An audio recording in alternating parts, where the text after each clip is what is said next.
Muy buenas noches. Vamos a continuar entonces con temas muy importantes dentro de la cardiología.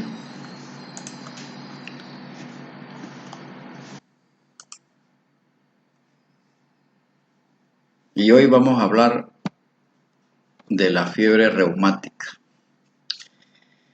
Lo primero que quiero llamarles la atención es por qué la cardiología está inmersa dentro de esta patología, tomando en cuenta que esta enfermedad afecta fundamentalmente a la edad pediátrica, a niños que están entre los 5 y los 16 años. En esta diapositiva se puede ver la justificación. Si bien la fiebre reumática es una enfermedad sistémica, pero ya hace muchos años atrás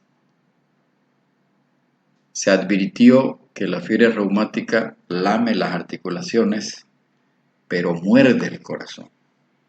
Eso expresa que la gravedad de la fiebre reumática está en relación directa al grado de compromiso cardíaco. Por esa razón es que los cardiólogos estamos inmersos en esta patología que provoca grandes problemas, fundamentalmente a las válvulas del corazón. La fiebre reumática es una enfermedad aguda, sistémica, de carácter inflamatorio, pero que tiene una base autoinmune, ya que va precedida de una infección de garganta por un gran positivo, por un microbio gran positivo, que es el Streptococcus del grupo A de la clasificación de la doctora Lancenfier. En esta diapositiva lo que se pretende resaltar es que si bien es una enfermedad inflamatoria, pero no es de tipo supurativa, es una infección como consecuencia de una infección del tracto respiratorio superior. Los Streptococcus del grupo beta hemolítico del grupo A, muchas cepas tienen predilección por el sistema articular, como dice ahí, la cepa M1, M3 y M18 son cepas encapsuladas, ricas en proteína M y que son resistentes a la fagocitosis.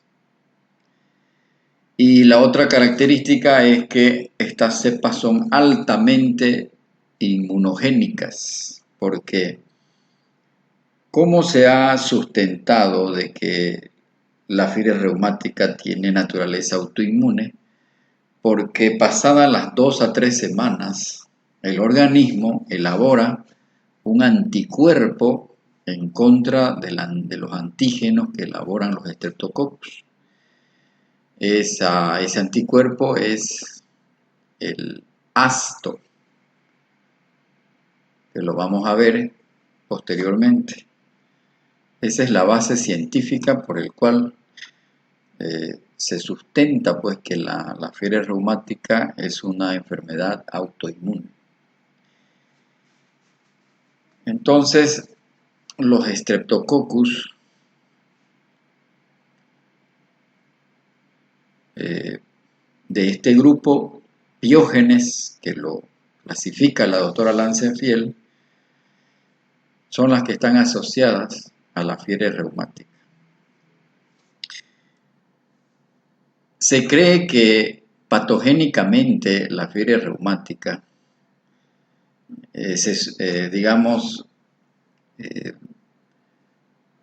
para para el desarrollo de esta enfermedad se necesita una tríada.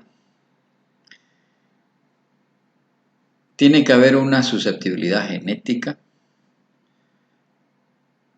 la cepa de ese Streptococcus beta hemolítico del grupo A tiene que ser una cepa con predilección hacia el tejido articular y obviamente hay una respuesta inmunológica anormal de parte del huésped.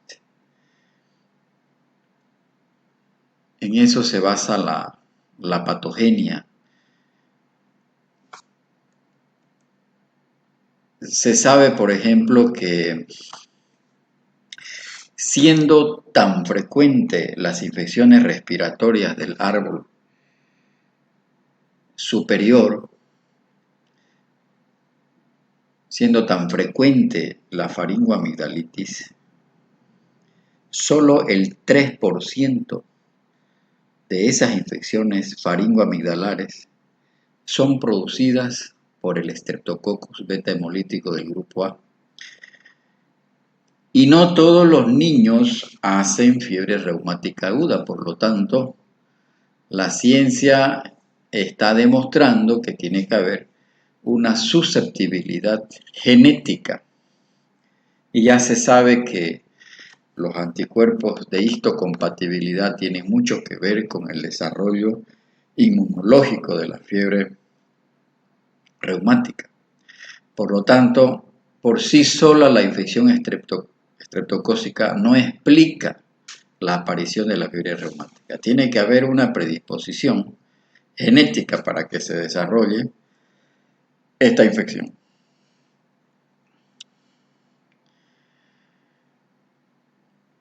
Hablando de la epidemiología de la fiebre reumática, esta fue una enfermedad que provocó muchas muertes en la población infantil. Si nos fijamos acá, desde 1940 a 41, entre 1940 y 1950, época en la que se empezó a utilizar la penicilina. Recuerden que el doctor Alexander Fleming fue quien descubrió la penicilina, pero el uso de la penicilina recién se empezó a utilizar a partir del año 1940-41.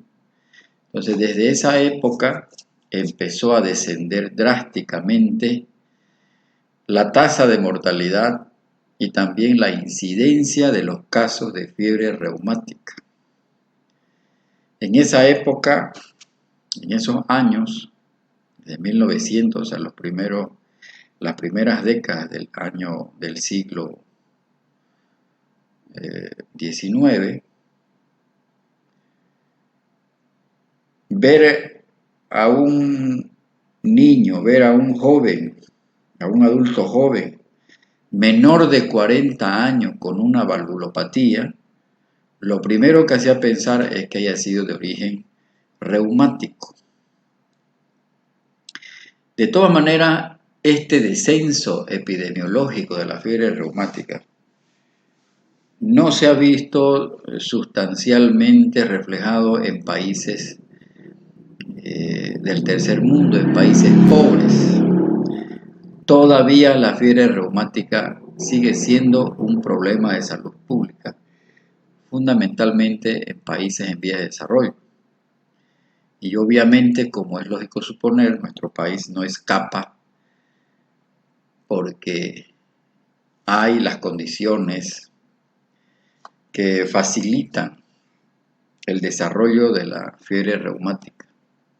Sin embargo, no ha sido solo el uso de la penicilina la que ha determinado el descenso de la incidencia de la fiebre reumática, sino que también hay otros factores, como por ejemplo la mejoría de las condiciones socioeconómicas, mejoría del hacinamiento.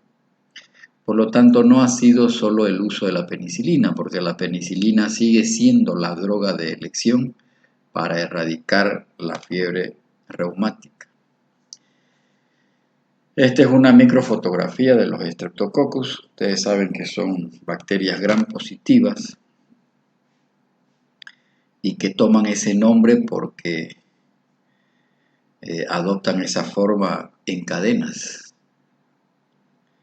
Entonces, el causante de la fiebre reumática es este Streptococcus pyogenes y es un microbio que vive en el tracto respiratorio superior, que por alguna condición, cuando hay un desequilibrio en nuestras defensas, invade este microbio causando una inflamación exudativa de las amígdalas.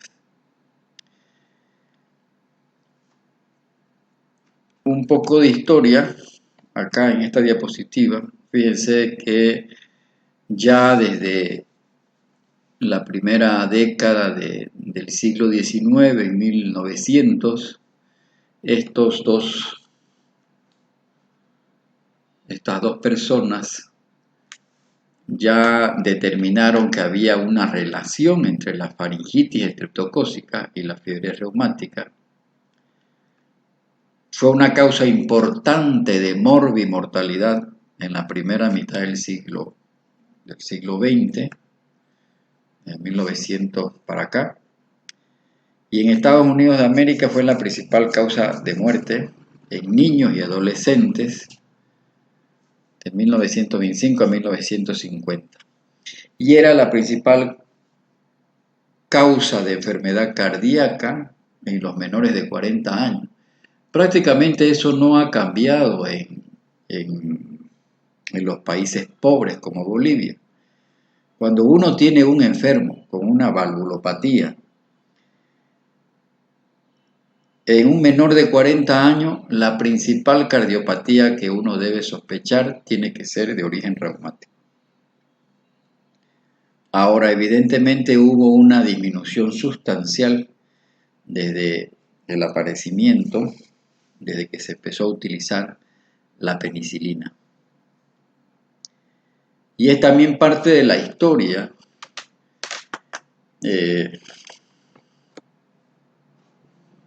en el diagnóstico fundamentalmente, porque no existe ningún dato clínico patognomónico para hacer diagnóstico de la fiebre reumática aguda, y por esa razón forma parte de la historia de esta enfermedad el nombrar al doctor Jones, porque el doctor Jones en 1944 estableció los criterios para hacer diagnóstico de la fiebre reumática aguda. Y en 1992, la American Heart Association los revalidó, después de muchos años, los revalidó estos criterios y por lo tanto hasta ahora siguen en vigencia. Es decir, existe un score, que es el score de Jones, para hacer el diagnóstico de la fiebre reumática aguda. La fiebre reumática aguda es muy rara antes de los 5 años y después de los 20 años. No debemos pensar en un primer episodio de fiebre reumática aguda antes de los 5 años y después de los 20. No tiene preferencia por el sexo, son afectados tanto los niños como las niñas. Es una enfermedad que predomina en clima templado y húmedo. En nuestro país es más frecuente ver fiebre reumática aguda en Potosí, en La Paz, en Oruro, más que en el oriente, por las condiciones climáticas que acabo de mencionar. Históricamente, un factor muy relacionado a la epidemiología de la fiebre reumática ha sido el hacinamiento como factor de riesgo para padecer la enfermedad. Sin embargo, Si bien en países desarrollados ha habido una disminución sustancial de la incidencia y de la mortalidad de las fiebre reumáticas, todavía la fiebre reumática y con su complicación que es la cardiopatía reumática crónica, que la vamos a ver en otro tema, sigue siendo una causa importante de insuficiencia cardíaca en países pobres, ¿verdad? Acá, por ejemplo, dice en 1999, un estudio en una región del África demostró que el 32% de los pacientes ingresados por insuficiencia cardíaca se debían a fiebre reumática. En el Brasil, si bien Brasil es un país bastante desarrollado, industrializado, pero de todas maneras hay áreas, al igual que en nuestro país, donde la pobreza es el denominador común. El 22% de casos de insuficiencia cardíaca también se debían a cardiopatía reumática crónica. En la India también esto constituye un 30%, es decir, dentro de la patología, dentro de la insuficiencia cardíaca, un 30% de los pacientes que son dados de alta por insuficiencia cardíaca, la etiología de esta insuficiencia cardíaca es la fiebre reumática. Ni qué decir en nuestro país. Ya vamos a mostrar la situación epidemiológica en nuestro país cuando nosotros abordemos la temática ya de la cardiopatía reumática, es decir, qué pasa con el niño que no se cura, que no tuvo la suerte de recibir un tratamiento adecuado de su fiebre reumática y desarrolla posteriormente una valvulopatía reumática. Cuando nos toca hablar de la valvulopatía reumática vamos a poder demostrar que todavía esta enfermedad es muy prevalente en nuestro medio, si bien ya no es la principal causa de insuficiencia cardíaca porque ha sido reemplazada por la hipertensión arterial y la enfermedad coronaria. Pero eso no quiere decir que no veamos pacientes con insuficiencia cardíaca por fiebre reumática. Lo que sí estoy seguro de decirle es que probablemente ustedes, como una generación nueva de médicos, ya no van a ver pacientes con fiebre reumática aguda. Yo llevo 18 años de especialista en el campo de la cardiología y no he llegado a ver ni 5 casos en toda mi experiencia. Pero eso no quiere decir que no haya fiebre reumática aguda. Lo que pasa es que, como vamos a ver en el curso de la charla, de la presentación, muchos niños no se los diagnostica, pasa desapercibido. El niño puede curar de una fiebre reumática aguda, pasa desapercibido con o sin tratamiento y nosotros como cardiólogos ya lo encontramos a los enfermos cuando ya están con un compromiso valvular. Esta diapositiva es muy importante porque permite reflejar la etiopatogenia. Cuando un niño sufre una faringitis estreptocócica que se presenta con fiebre, exudados en las amígdalas, hay unos exudados blanquecinos que se ven en las amígdalas. Generalmente esta infección estreptocócica no cursa con tos. Sin embargo, si uno palpa el cuello, habitualmente se encuentra con ganglios, con linfadenopatía. No en todos los pacientes hay cultivo positivo. El hisopado faríngeo no siempre sale positivo. como dice acá, 1/3 no hay evidencia de infección faríngea, pero serológicamente el organismo permite saber que ha habido una infección estreptocócica porque se encuentra en la sangre el ácido. Después de unas 2 a 4 semanas de haber sufrido este niño esta faringitis estreptocócica, puede empezar a desarrollar la fiebre reumática aguda. Pero de 100 niños que sufren una faringitis estreptocócica, de 100 niños que sufren una infección faringoamigdalítica, solo el 3% de esas faringitis son producidas por el Streptococcus beta hemolítico del grupo A. La mayor parte de esas infecciones del tracto respiratorio superior son de naturaleza vírica. Por eso acá es importante en la atención primaria de salud discriminar si esa faringitis es de naturaleza estreptocócica o es de naturaleza viral. Si es de naturaleza viral, urge hacer un tratamiento para erradicar el Streptococcus beta hemolítico.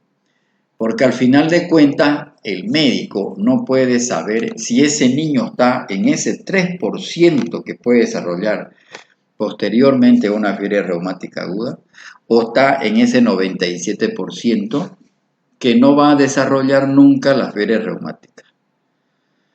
Entonces, hay un score, el score de Sendor, que nos permite discriminar una faringitis estreptocócica de una faringitis viral. Y esta clínica que está acá es muy sugestiva de faringitis de naturaleza estreptocócica. Entonces, es mandatorio que el médico solicite una prueba serológica para detectar el ácido. Si hay ácido, eso significa que la infección es estreptocócica. Porque el cultivo, el hisopado faríngeo, no siempre sale positivo. Entonces, la clínica más un ácido, eso indica que la infección faríngea es de naturaleza estreptocócica. Y eso es importantísimo porque muchas veces los médicos catalogamos a una faringitis como de origen viral y ese pobre niño, si bien puede curar con o sin tratamiento ese episodio de faringitis, pero hemos cometido el error de no tratar de no identificar bien la causa etiológica de esa faringitis. Esto es lo que habitualmente ocurre y esta es la razón por la cual cuando no tratamos y no detectamos bien, esta es la razón por la cual no vemos fiebre reumática aguda, porque estos niños son desapercibidos. O sea, al final el médico de atención primaria de salud o el médico pediatra lo pasa por alto.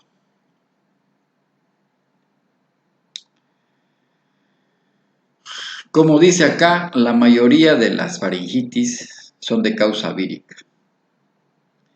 El 75% de los pacientes son sintomáticos y el 10 a 30% son asintomáticos.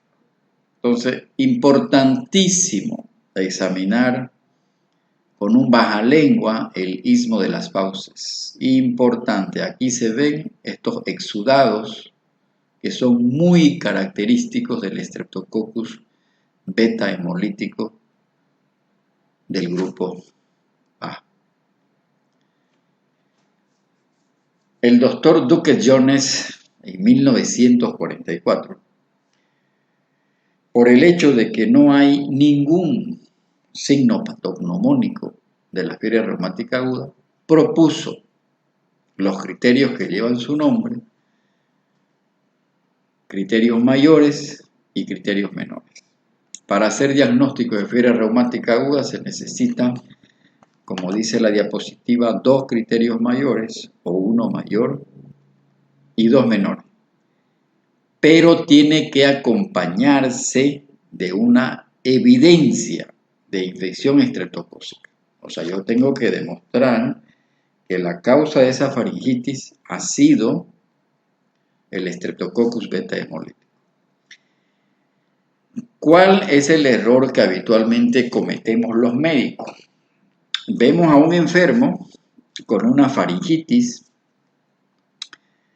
que es muy sugestiva de que sea de naturaleza estreptocócica, con esos síntomas que hemos dicho: fiebre alta, dolor de garganta, hay exudado blanquecino en las amígdalas, hay adenopatía. Yo le pido un asto al enfermo y me sale mayor a 250, mayor a 300, un asto positivo. Eso solamente me hace diagnóstico de que ha habido una infección por Streptococcus. No me hace diagnóstico de fiebre reumática aguda.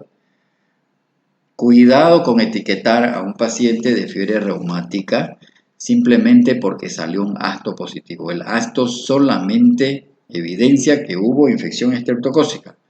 Para que haya fiebre reumática, tienen que haber estos criterios de Jones. Porque una faringoamigdalitis, si bien es más frecuente en este grupo etario, un adolescente, un joven puede hacer una faringoamigdalitis aguda de naturaleza estreptocócica con un asto positivo. Pero por la edad ya es muy difícil que haga una fiebre reumática. Por eso estamos diciendo bastante convincente que la fiebre reumática es muy rara antes de los 5 años y pasados los 20 años. Tiene que estar en ese grupo etario entre los 5 y los 16 años para que uno sospeche, uno diga, es fiebre reumática aguda. Entonces, esta consideración es muy importante tomarla en cuenta porque se ve frecuentemente que a los pacientes les dicen: usted tiene fiebre reumática, y lo mandan al cardiólogo para que le haga seguimiento. Porque obviamente cuando hay fiebre reumática es necesario que el enfermo se coloque mensualmente una dosis de penicilina, que vamos a ver posteriormente el tratamiento. Eso no es fiebre reumática, eso es una simple faringoamigdalitis estreptocócica, porque hay la evidencia con el asto. Eso no necesita ponerse penicilina mensualmente, o sea, una sola dosis y el Streptococcus se lo erradica.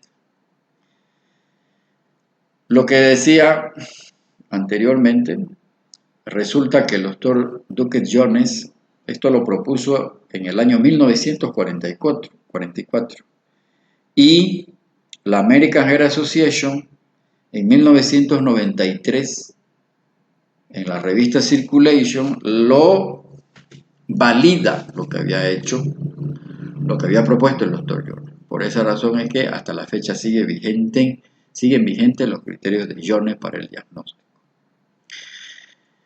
Entonces vamos a ir desarrollando cómo se presenta clínicamente la fiebre reumática aguda, que se presenta entre 2 a 4 semanas de haber sufrido el episodio de faringoamigdalitis aguda. Hay que tener mucha habilidad clínica porque obviamente el episodio de fiebre reumática, el episodio de faringoamigdalitis ya ha pasado. Ha sido 2 semanas, 3 semanas. Entonces, el médico cuando hace la anamnesis del enfermo tiene que investigar si anteriormente él estuvo con un problema de garganta para que piense más en que ha habido fiebre, que está cursando el paciente con fiebre reumática, porque si uno no hace una buena anamnesis, no se le va a venir a la cabeza que es una fiebre reumática, porque la fiebre reumática es una secuela no supurativa. Ya yo no voy a ver las amígdalas como estaban en el episodio de faringoamigdalitis, ¿verdad? Ya ese episodio agudo ya pasó ya. Por eso es que se presenta entre 2 a 4 semanas después del episodio agudo. El compromiso articular se presenta en más de la mitad de los enfermos. Dice la literatura, entre el 75% de los casos en fase aguda. ¿Qué características semiológicas, qué características clínicas tiene esta poliartritis? Compromete a articulaciones grandes, rodillas, tobillos, codos, muñecas. Es unilateral, no es bilateral. Es unilateral y es de tipo migratoria. Es decir, primero se puede afectar la rodilla derecha, pasan unas horas o días, esa rodilla empieza a desinflamar, deja de doler y migra a otra articulación. Puede ser la otra rodilla, puede ser al codo, puede ser al tobillo. Entonces tiene este carácter migratorio, pero nunca se presentan en forma bilateral la afección, digamos, inflamatoria simultáneamente de dos articulaciones. Tiene carácter migratorio. Y hay signos de flogosis, es decir, hay dolor, la rodilla se vuelve roja, congestiva, con impotencia funcional, porque muchos niños llegan a silla de rueda inclusive cuando el ataque articular es muy importante. Entonces, en este momento, cuando el paciente está sufriendo esta poliartritis, hay signos de enfermedad febril, o sea, hay fiebre, el paciente tiene fiebre y tiene una excelente respuesta a los salicilatos. Ya posteriormente, cuando abordemos el tratamiento, vamos a ver que los salicilatos son las drogas de elección para controlar la artritis. Y otra característica fundamental de la poliartritis es que cura sin secuelas. O sea, el niño supera el proceso inflamatorio agudo y no queda con deformación esa articulación. O sea, cura bien, digamos. No es como la artritis reumatoidea, digamos, que tiene tendencia a deformar las articulaciones. Entonces, esas son las características del compromiso articular. Grandes articulaciones, es de tipo migratoria, hay signos de flogosis y se acompaña del cuadro térmico, del cuadro febril y cura sin secuela. La carditis es la manifestación más grave de la fiebre reumática.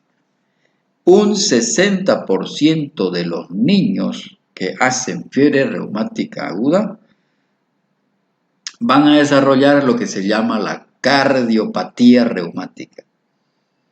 Es decir, hay un compromiso valvular, porque como decía en la primera diapositiva, la fiebre reumática lame las articulaciones pero muerde al corazón.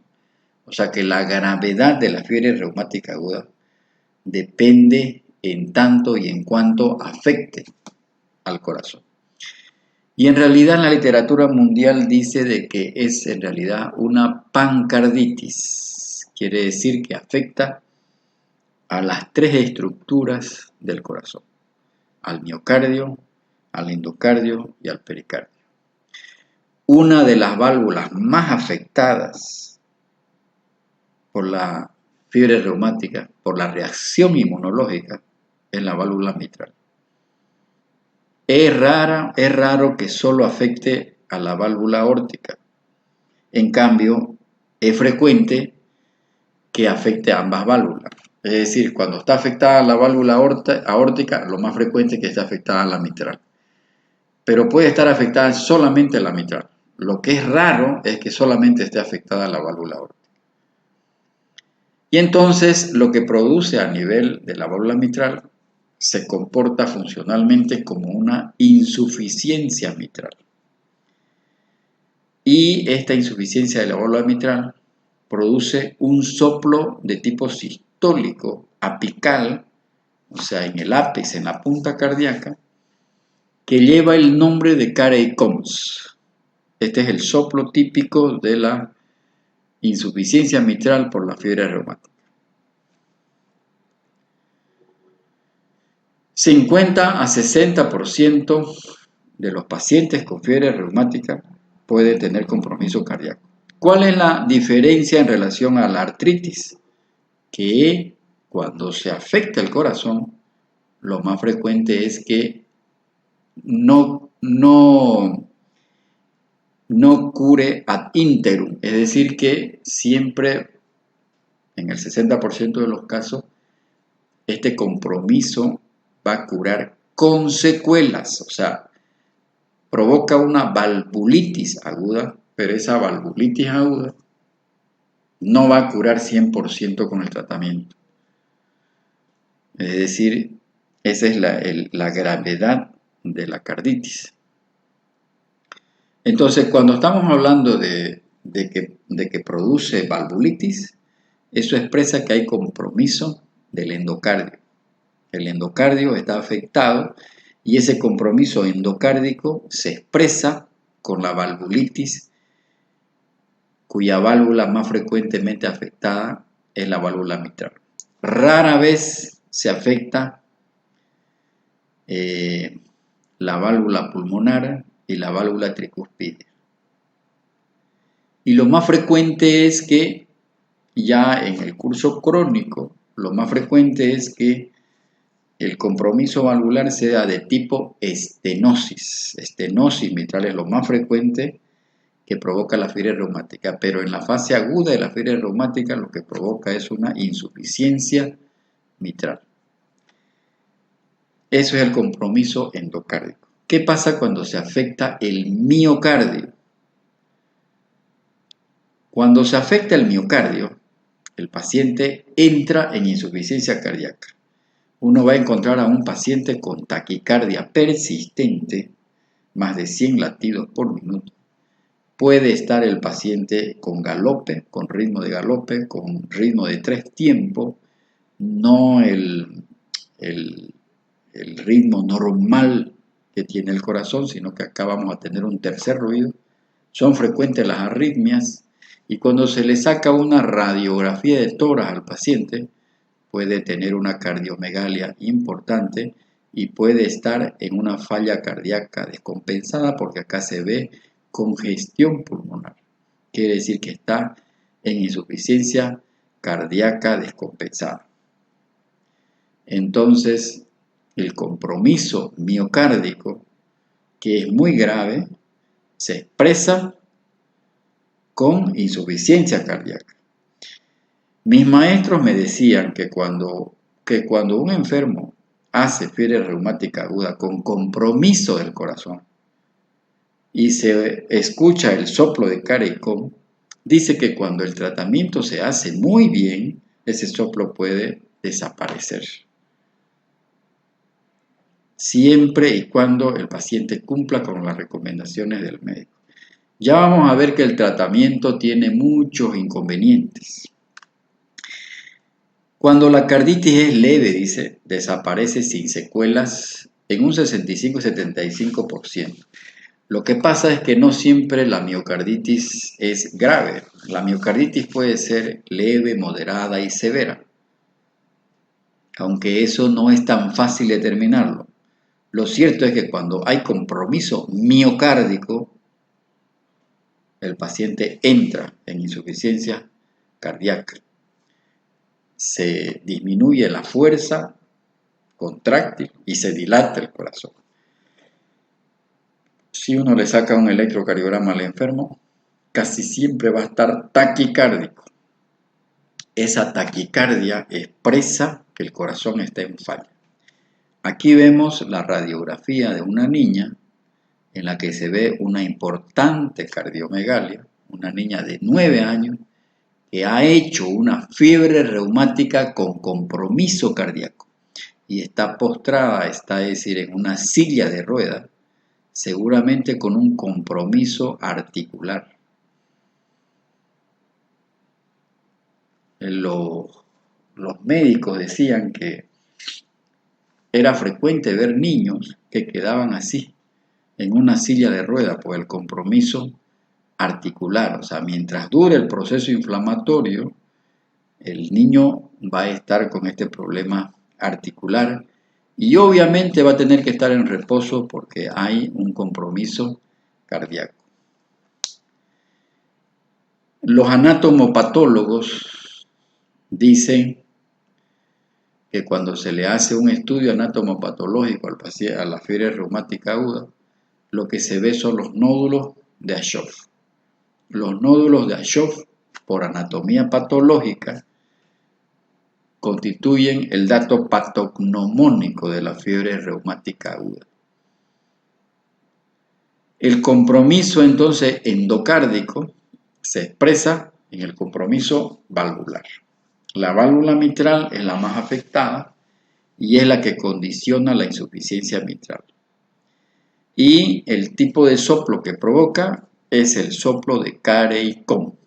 Cuando se le hace una ecografía cardíaca al niño, lo que se va a ver es una insuficiencia mitral.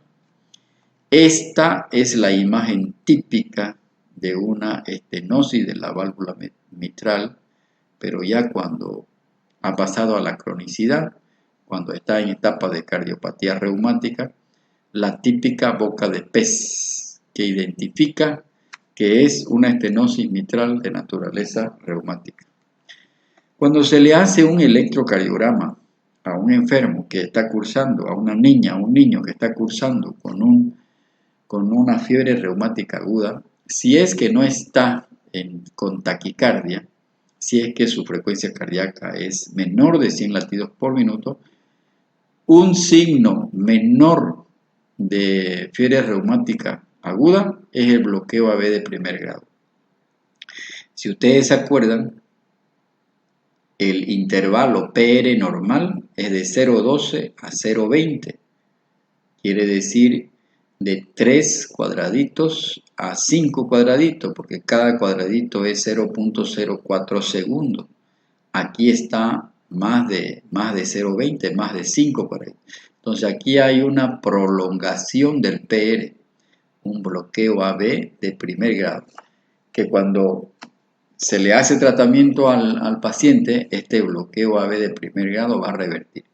En concreto, el bloqueo AB de primer grado expresa también una fiebre reumática aguda, porque se inflama el sistema incitoconductor y es un criterio menor de fiebre reumática aguda que lo planteó el doctor Jordan. ¿Qué ocurre cuando hay compromiso del pericardio? Porque hemos dicho que la fiebre reumática aguda en realidad se comporta como una pancarditis. Las 3 capas se afectan. Clínicamente se manifiesta por dolor pericárdico. Es un dolor que se exacerba cuando el paciente respira, cuando se echa el decúbito dorsal, por eso es que se tiende a sentarse el enfermo, y se acompaña habitualmente de un derrame pericárdico de tipo seroso, serofibrinoso. Los semiólogos, los anatomopatólogos le llamaban derrame en pan con mantequilla, porque tenía esas características. Es un dolor intenso, es un dolor que se acompaña de frote pericárdico. En el proceso mismo agudo de la fiebre reumática aguda puede haber el frote pericárdico. Entonces, así se presenta la pancarditis. La corea es un criterio mayor de fiebre reumática. Se presenta en el 10 a 15% de los pacientes. Fue descrito por el doctor Sydenham hace muchos años. Y los niños se presentan con unos trastornos que son expresión de un compromiso del sistema extrapiramidal. Muchas veces los primeros que descubren la corea son los maestros, porque estamos diciendo que la fiebre reumática aguda se presenta entre los 5 y los 16 años. Por lo tanto, es un niño que está en edad escolar. Muchas veces los maestros son los que se dan cuenta porque el niño tiene un pobre rendimiento escolar, tiene movimientos incoordinados, puede hacer unos gestos faciales medio raros. Peor si el maestro lo conoce a su alumno, se va a dar cuenta que no está normal. Entonces, la corea tiene esas manifestaciones. El eritema marginado es otro criterio mayor de fiebre reumática aguda. Se presenta como unas lesiones papulares no pruriginosas y son serpentiginosas. Aparecen generalmente en el tronco y lo importante es que respeta la cara. Se presenta solamente en el menos del 3% y, como decía anteriormente, no compromete la cara, es más frecuente en el tronco.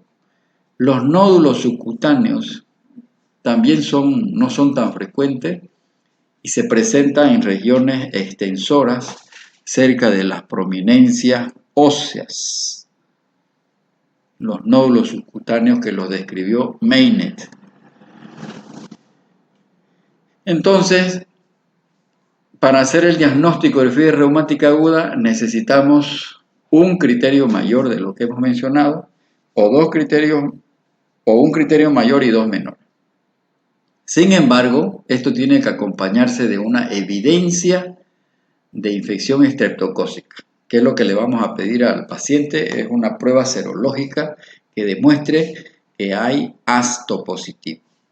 El asto se mide en unidades TOT y tiene que estar mayor a 250 o mayor a 300. La literatura mundial dice de que no hay relación directa entre los niveles de asto y la gravedad de la fiebre reumática aguda. Lo cierto es que tiene que estar presente para que uno pueda etiquetar al paciente como fiebre reumática aguda. Los criterios menores son una eritrosedimentación acelerada, la proteína C reactiva va a estar positiva, el asto, por lo tanto, tiene que estar presente, es una condición sine qua non para hacer diagnóstico de infección estreptocócica, y el otro criterio menor es, a través del electrocardiograma, el bloqueo AB de primer grado, es decir, un PR mayor a 0,20 centésimas de segundo. Estos son los criterios menores. Y obviamente, si es un paciente que ya tuvo un episodio anterior de fiebre reumática aguda, también ese es otro criterio menor, porque ya hay una evidencia que tuvo un episodio de fiebre reumática aguda. ¿Cuál es la evolución qué es lo que le pasa a un niño cuando hace una fiebre reumática aguda? Si no se hace tratamiento, si pasa desapercibido el diagnóstico, el 60% de estos niños van a desarrollar lo que se llama la cardiopatía reumática. Pero, al igual que el Chagas, tienen que pasar muchos años para que se vaya desarrollando el compromiso valvular.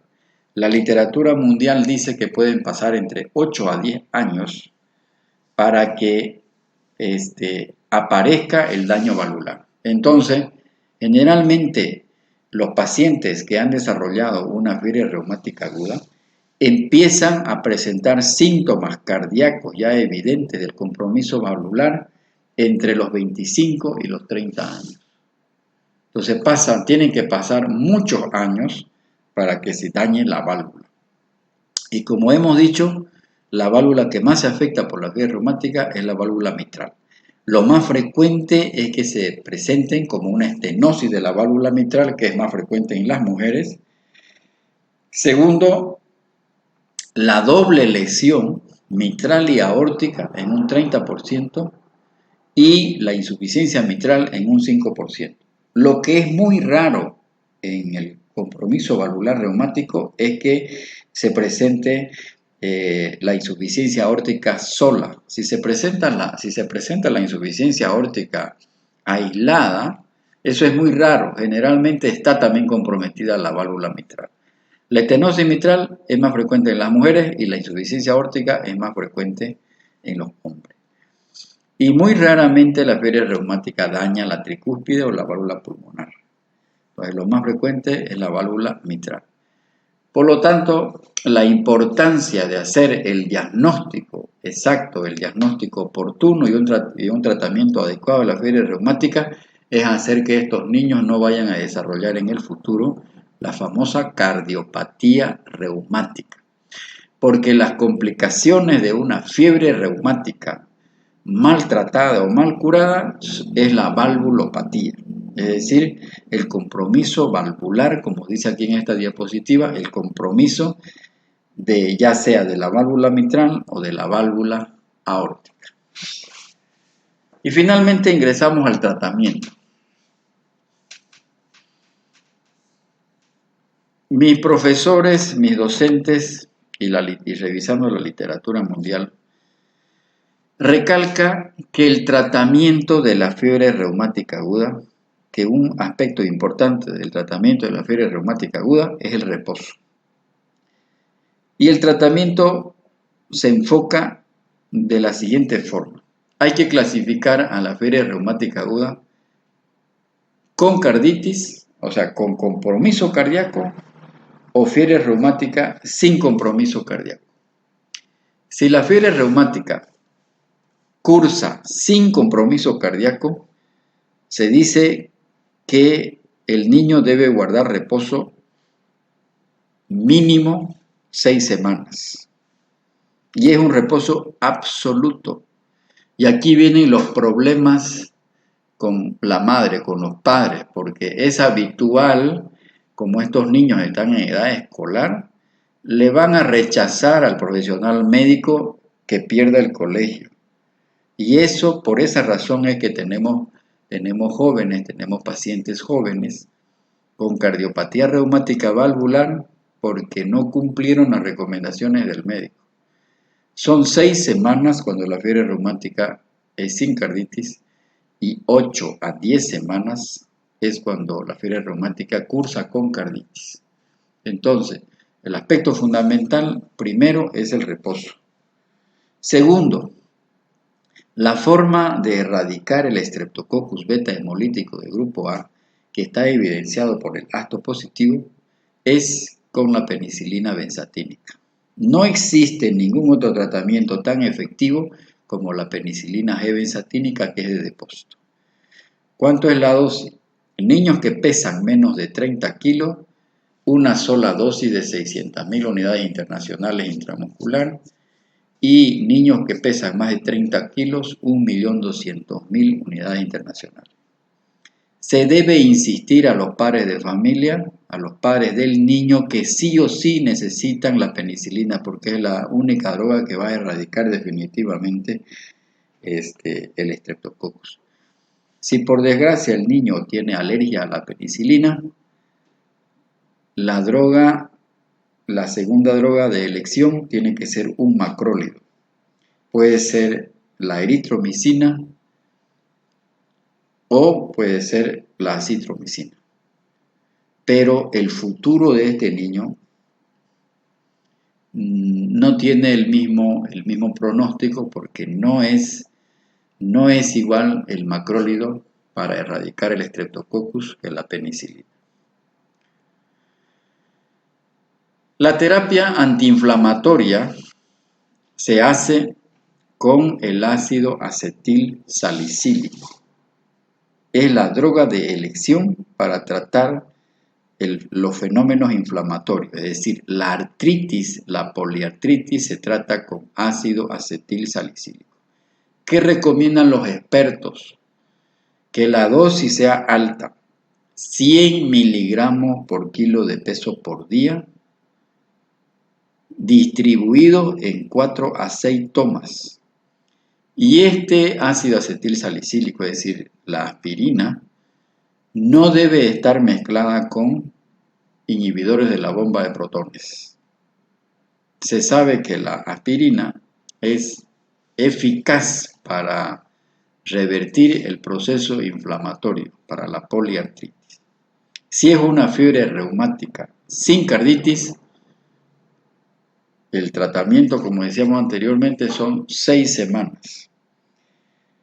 A partir de la segunda semana se puede disminuir la dosis del ácido acetil salicílico a 75 miligramos por kilo peso por día, hasta completar las 6 semanas de tratamiento. Sin embargo, cuando la fiebre reumática se acompaña de carditis, ahí se impone el uso de corticoides. La droga de elección es la prednisona. La literatura mundial dice que hay que dar 1 a 2 miligramos por kilo peso por día, las 2/3 partes en la mañana y la tercera parte en la tarde. Es decir, las 2/3 partes de la dosis que yo he calculado en el niño, en el paciente, la debo dar a las 8 de la mañana y la tercera parte a las 2 o a las 4 de la tarde. ¿Cuánto tiempo se debe hacer? Lo que hemos dicho al principio, de 8 a 10 semanas. Se dan las 2 primeras semanas, se da esa dosis de 1 a 2 miligramos por kilo peso por día, y a partir de la segunda semana se disminuye la dosis de prednisona, se puede ir disminuyendo paulatinamente cada semana o cada 2 semanas la dosis, y en ese momento se introduce el ácido acetil salicílico hasta completar las 8 a 10 semanas. No sé si está claro. O sea, se empieza con la prednisona de 1 a 2 miligramos kilo peso por día, distribuido en 2 dosis, durante 2 semanas. A partir de la segunda semana se puede disminuir la dosis gradualmente de prednisona, pero en ese momento se introduce el ácido acetil salicílico hasta completar las 8 semanas de tratamiento. Pero no hay que suspender de golpe la prednisona, sino que se reduce 25% de la dosis cada semana o cada 2 semanas, pero hay que completar las 8 a 10 semanas de tratamiento para que haya efectividad. ¿A qué se refiere la prevención? Hay 2 tipos de prevención en fiebre reumática. La prevención primaria significa tratar en forma correcta la faringoamigdalitis aguda con penicilina benzatínica, porque es el único medicamento que va a erradicar 100% el estreptococcus. Cuando el médico se deja influenciar por la madre de que no se coloque la penicilina y reciba una penicilina oral o un otro antibiótico por vía oral, ahí es que fracasa. Es decir, la prevención primaria es aplicar la penicilina benzatínica en la nalga. Menos de 30 kilogramos, 600.000 unidades internacionales. Más de 30 kilos, si el niño pesa más de 30 kilos, 1.200.000. Entonces es la forma eficaz de que esa faringoamigdalitis aguda no progrese en ese 3% de los niños a una fiebre reumática aguda. Porque ya sabemos, no todos los niños con faringoamigdalitis aguda desarrollan fiebre reumática aguda. Pero el médico no puede predecir si ese niño que lo tiene ahí sentado el médico no puede predecir si ese niño está en el 3% de lo que van a hacer una fiebre reumática aguda o está en el 97% de los que no van a hacer fiebre reumática aguda. Por lo tanto, tiene que aplicar la penicilina benzatínica. La prevención secundaria es con la finalidad de que no se siga dañando la válvula mitral, es decir, se aplica a aquellos niños que han hecho un compromiso valvular. ¿Cuánto tiempo recomienda la literatura mundial? Si el paciente ha hecho una fiebre reumática aguda con carditis, Si yo estoy, por ejemplo, frente a un niño que ha desarrollado una fiebre reumática a los 7 años y desarrolló carditis, se aconseja que ese niño haga prevención secundaria con penicilina benzatínica, una dosis de 1.200.000 unidades internacionales cada mes hasta que cumpla 21 años de edad. Pero si el paciente ha hecho una fiebre reumática aguda con carditis y la carditis ha sido de gravedad o ha hecho un compromiso valvular importante, esa penicilina benzatínica hay que prescribírsela toda la vida. Inclusive, si el médico determinó cambiarle la válvula mitral al paciente, no lo vacuna el hecho de cambiarle la válvula para que desarrolle un brote agudo nuevamente de fiebre reumática. Por lo tanto, se aconseja que un niño que ha hecho una fiebre reumática aguda con carditis grave reciba penicilina benzatínica toda la vida. Y si el médico le ha cambiado la válvula, ha hecho un reemplazo de válvula, también se aconseja que reciba toda la vida la penicilina benzatínica, porque está demostrado que muchos brotes agudos cursan en forma asintomática y el hisopado faríngeo puede salir negativo. Por lo tanto, no me permite hacer el diagnóstico de un brote agudo. Y finalmente decirles que todo paciente que tiene un paciente que tiene un compromiso valvular, tiene una estenosis de la válvula mitral, ya es conocido el paciente. Cada vez que ese paciente se interne, es necesario certificar que no esté haciendo un brote agudo de fiebre reumática, porque esas amígdalas van a ser siempre susceptibles de sufrir un brote agudo de una infección aguda sobre un problema crónico, porque ya es un paciente portador de cardiopatía reumática valvular. Siempre hay que hacerle ASTO y PCR, porque la válvula más se daña cuanto más brotes sufre el enfermo. Si en el año sufre 2 brotes agudos, la válvula se va a dañar más. Por esa razón es que el paciente debe recibir la penicilina benzatínica una vez al mes, cada 28 días. Eso no puede dejar de recibir el paciente, así se le haya cambiado la válvula. Inclusive, en donde hay un clima templado y húmedo, en el interior del país, los médicos le aconsejan cada 3 semanas recibir la penicilina benzatínica. En época de invierno, inclusive se indica que lo reciba cada 3 semanas y no cada mes. Entonces, a eso se llama prevención secundaria. Prevención de recaída tras un brote de ataque agudo de fiebre reumática, pacientes que ya tienen un compromiso valvular. A eso se llama la prevención secundaria.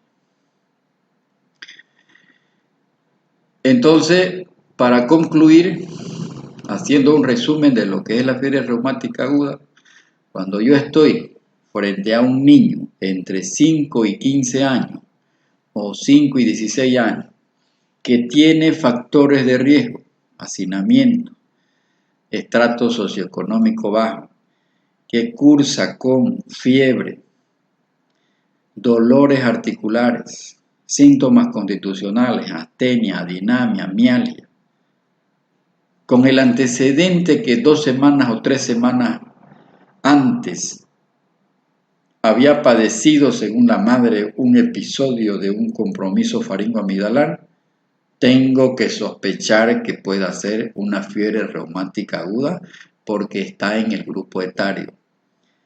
Y lo que tengo que aplicar son los criterios de Sendorf para diferenciar si este episodio de faringoamigdalitis aguda es de origen viral o es de origen bacteriano. Ya hemos dicho cómo es la faringoamigdalitis bacteriana. Repito, las amígdalas están con exudado blanquecino, hay fiebre alta que no cede, hay adenopatía cervical, habitualmente el niño o el joven o el adolescente no cursa con tos, pero tiene dolor para deglutir. Esa faringoamigdalitis lo más probable es que sea de origen estreptocócico y esto se confirma con una prueba serológica. Hay que determinar el acto. Si el acto está positivo, si está presente, quiere decir que esa infección fue por Streptococcus beta hemolítico. Entonces aplico los criterios de Sendor. Los criterios de Sendor me orientan a que es de origen estreptocócico. Aplico los criterios de Jones en forma, es decir, los aplico, un criterio mayor o dos criterios menores. Pido laboratorio. Habitualmente en la fiebre reumática aguda lo que va a haber es una PCR positiva, eritrosedimentación acelerada, puede haber anemia y el electrocardiograma puede determinar, puede verse un bloqueo AV de primer grado. Si le pido una radiografía de tórax va a haber cardiomegalia, entonces puedo estar frente a un paciente en dos contextos. Puede ser un paciente con fiebre reumática aguda, con carditis o sin carditis. Y ya saben que una de las medidas fundamentales para el manejo exitoso del paciente con fiebre reumática aguda es el reposo absoluto. Está demostrado que el reposo mejora sustancialmente la clínica del enfermo. Y en concreto el tratamiento es penicilina benzatínica para erradicar el Streptococcus y los salicilatos, el ácido acetil salicílico, y solamente en los casos de fiebre reumática con carditis se indica la prednisona. Muchas gracias.